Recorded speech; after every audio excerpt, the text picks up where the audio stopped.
শ্রী শ্রী রামকৃষ্ণ কথামৃত তৃতীয় খণ্ড 1884 26শে সেপ্টেম্বর। সাধারণ ব্রাহ্ম সমাজে শ্রীরামকৃষ্ণ দুর্গাপূজা দিবসে। প্রথম পরিচ্ছেদ। ঠাকুর শ্রীরামকৃষ্ণ সাধারণ ব্রাহ্ম সমাজ মন্দিরে। মাস্টার হাজরা বিজয় শিবনাথ কেদার। আজ শ্রীরামকৃষ্ণ কলিকাতা নগরীতে আগমন করিয়াছেন। সপ্তমী পূজা শুক্রবার 26শে সেপ্টেম্বর 1884 খ্রিস্টাব্দ। ঠাকুরের অনেকগুলি কাজ। শারদীয় মহোৎসব। রাজধানী মধ্যে হিন্দুর প্রায় ঘরে ঘরে আজ মায়ের সপ্তমী পূজা আরম্ভ। ঠাকুর অধরের বাড়ি প্রতিমা দর্শন করিবেন ও আনন্দময়ীর আনন্দোৎসবে যোগদান করিবেন। আর একটি সাধ শ্রীযুক্ত শিবনাথকে দর্শন করিবেন। বেলা আন্দাজ 2 প্রহর হইতে সাধারণ ব্রাহ্ম সমাজের ফুটপাতের উপর একটি ছাতি হতে করিয়া মাস্টার পাদচারণ করিতেছেন। 1টা বাজিল, 2টা বাজিল, ঠাকুর আসিলেন না। শ্রীযুক্ত মহলানবিশের ডিসপেন্সারির ধাপে মাঝে মাঝে বসিতেছেন। দুর্গাপূজা উপলক্ষে ছেলেদের আনন্দ ও আবালবৃদ্ধ সকলের ব্যস্ত ভাব দেখিতেছেন। বেলা 3টা বাজিল।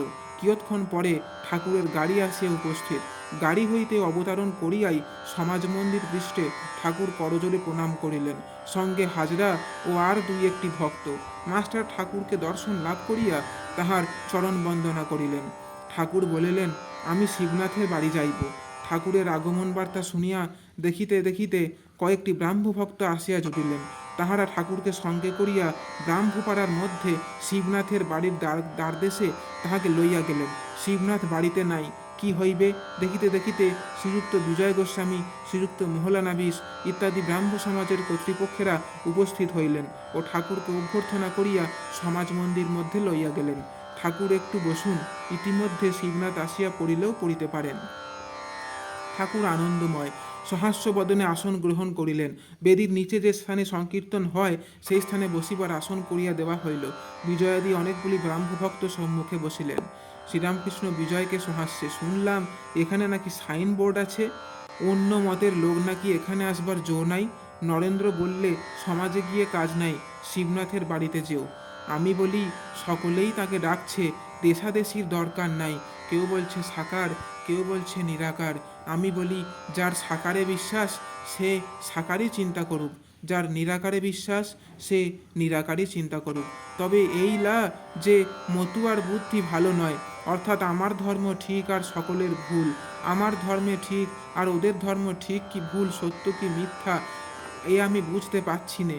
এসব ভালো, কেননা ঈশ্বরের সাক্ষাৎকার না করলে তার স্বরূপ বোঝা যায় না।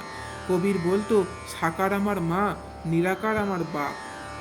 কাকো নিন্দ কাকো বন্দ, দোনো পাল্লা ভারী। হিন্দু, মুসলমান, খ্রিস্টান, শাক্ত, শৈব, বৈষ্ণব, ঋষিদের কালের ব্রহ্মজ্ঞানী ও ইদানিং ব্রহ্মজ্ঞানী তোমরা সকলেই এক বস্তুকে চাহিছ। তবে যার যা পেটে সয়, মা সেইরূপ ব্যবস্থা করেছেন। মা যদি বাড়িতে মাছ আনেন আর 5টি ছেলে থাকে, সকলকেই পোলাও কালিয়া করে দেন না। সকলের পেট সমান নয়, কারু জন্য মাছের ঝোলের ব্যবস্থা করেন, কিন্তু মা সকলকেই সমান ভালোবাসেন। আমার ভাব কি জানো, আমি মাছ সব রকম খেতে ভালোবাসি, আমার মেইলি স্বভাব। সকলের হাস্য। আমি মাছ ভাজা, হলুদ দিয়ে মাছ, টকের মাছ, বাটি চচ্চড়ি এ সবটাতেই আছি। আবার মুড়িঘণ্টতেও আছে, কালিয়া পোলোয়াতেও আছি। সকলের হাস্য। কি জানো, দেশকাল পাত্র ভেদে ঈশ্বর নানান ধর্ম করেছেন, কিন্তু সব মতই মত কিছু ঈশ্বর নয়। তবে আন্তরিক ভক্তি করে একটা মত আশ্রয় করলে তার কাছে পৌঁছানো যায়। যদি কোনো মত আশ্রয় করে তাতে ভুল থাকে, আন্তরিক হলে তিনি সে ভুল শুধরিয়ে দেন। যদি কেউ আন্তরিক জগন্নাথ দর্শনে বেরোয় আর ভুলে দক্ষিণ দিকে না গিয়ে উত্তর দিকে যায়, তাহলে অবশ্য পথে কেউ বলে দেয়, ও হে, ওদিকে যেও না, দক্ষিণ দিকে যাও, সে ব্যক্তি কখনো না কখনো জগন্নাথ দর্শন করবে। তবে অন্যের মত ভুল হয়েছে এ কথা আমাদের দরকার নাই। যার জগৎ তিনি ভাবছেন, আমাদের কর্তব্য কিসে জোশ করে জগন্নাথ দর্শন হয়। তা তোমাদের মনটি বেশ তো, তাকে নিরাকার বলছো, এ তো বেশ। মিছরির রুটি সিধে করে খাও আর করে খায়, মিষ্টি লাগবে। তবে মতুবার বুদ্ধি ভালো নয়। তুমি বহুরূপীর গল্প শুনেছ। একজন বাহ্যে করতে গিয়ে গাছের উপর বহুরূপী দেখেছিল। বন্ধুদের কাছে এসে বললে, আমি একটি লাল গিরগিটি দেখে এলুম। তার বিশ্বাস একেবারে পাকা লাল। আর একজন সেই গাছতলা থেকে এসে বললে যে আমি একটি সবুজ গিরগিটি দেখে এলুম। তার বিশ্বাস একেবারে পাকা সবুজ, কিন্তু যে গাছতলায় বাস করত সে এসে বললে, তোমরা যা বলছো সব ঠিক, তবে জানোয়ারটি কখনো লাল, কখনো সবুজ, কখনো হলদে, আবার কখনো কোনো রং থাকে না। বেদে তাকে সগুণ নির্গুণ দুই বলা হয়েছে।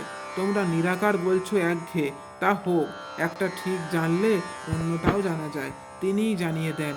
তোমাদের এখানে যা আছে সে একেও জানে, ওকেও জানে। দুই একজন ব্রাহ্মভক্তের প্রতি অঙ্গুলি নির্দেশ করিয়া। জয় ঠাকুর মা।